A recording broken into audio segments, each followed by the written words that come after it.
up, Valorant fans? Welcome back to the Valorant Report on IHOLDSHIFT, and we've got ourselves some games to break down and then predict as we go from day 2 into day 3 of the WePlay Invitational. So let's cut up the nonsense. Let's get right into it, starting off with where the day started with Forza versus Need More DM. This would be a set that, as we were talking about yesterday, a little bit difficult to predict because we have not seen either of these two teams play at an extensive level yet. But what we have seen is that this Need More DM team absolutely has what it takes to compete at the highest level.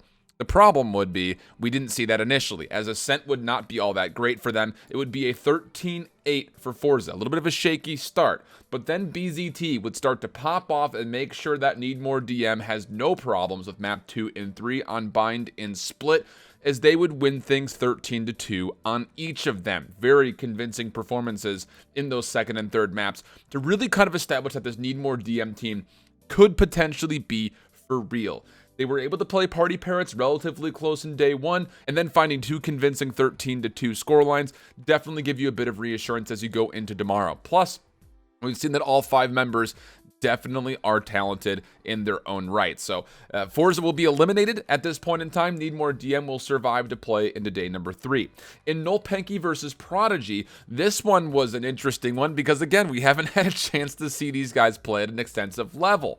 But that all said, you'd love to see a 13-0, especially if you're a Nolpenki fan. That would happen on Split first. Definitely showcasing that this Nolpenki team is for sure a top 6 competitor, as Vac and Show had 2 incredible maps, and the 13-0 is not common, especially at a high level of Valorant competitiveness, so definitely showcasing that they can dominate quickly.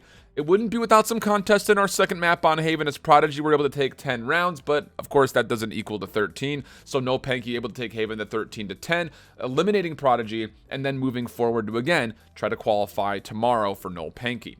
In our higher matches, quote unquote, Fish 1-2-3 versus Ninjas in Pyjamas. This was a game that I put a lot of favor for Fish 1-2-3 because they have a little bit more experience playing with one another, and NIP is still a bit fresh when it comes to playing with this quote unquote new group of 5.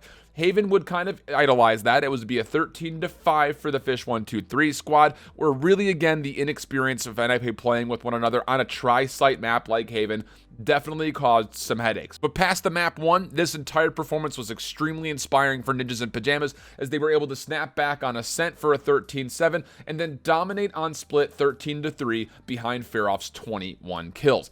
Definitely showcasing that there's a reason why these 5 guys got put together, and it's really encouraging, again, to see how good they've been as a full 5-man squad, considering that this is a newly formed team, if you want to consider it that, especially against the opponent of Fish 1-2-3, who have just ended up screaming. He's looking absolutely insane this weekend.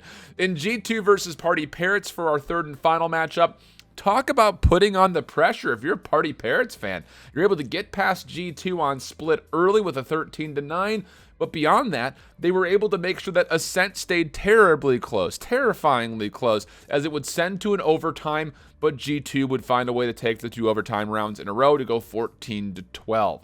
This Party Parrots team is absolutely showcasing why they need to be looked at for a main pickup by a major organization, as they were then able to go to Haven and give G2 a bit of worry, but G2 looking a little bit too calm, a little bit too collected, as they win 13-8. And I'll say this, for Party Parrots, if they don't as a 5-man fully get picked up, Shao and Angel absolutely need to be looked at for sure for a major organization to brand behind, because they have looked incredible every single time this Party Parrot squad has won. So, going into tomorrow, Forza, Prodigy, both eliminated. NIP, G2, both safe. So for Nolpenki, Need More DM, Fish 1-2-3, and Party Parrots all at 1-1.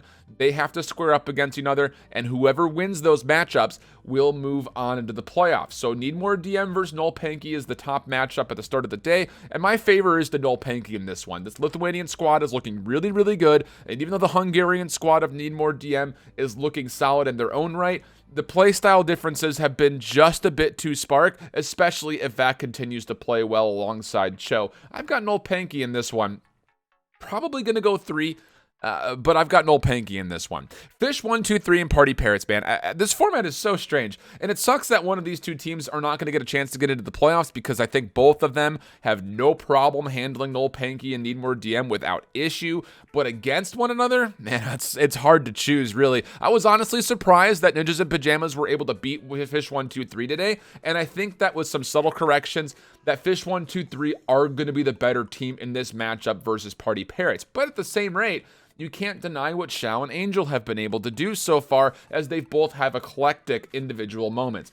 I still, though, favor the squad of Fish 1, 2, 3. I've got them taking this to 3 maps and winning 2-1. And then G2 versus NIP. They will still play up against one another. The winner of this matchup comes in as the highest seed, and they get to choose who their opening opponent is in the playoff. Very weird. I don't really know how I feel about that, because you're just going to choose the winner of Need More DM or Noel Panky, but it is what it is. The biggest thing about this is that we've been surprised by both of these teams, but for opposite reasons. For NIP, I think they've looked stronger than we initially expected, considering the newness of this roster. On the other hand, for G2 Esports, they've had a lot of shaky moments and are not looking like the Vitality champions that they were just a week ago. Pick your poison here, but definitely make sure you bring your popcorn, because this is going to be a thriller, and I honestly think that NIP can take this matchup.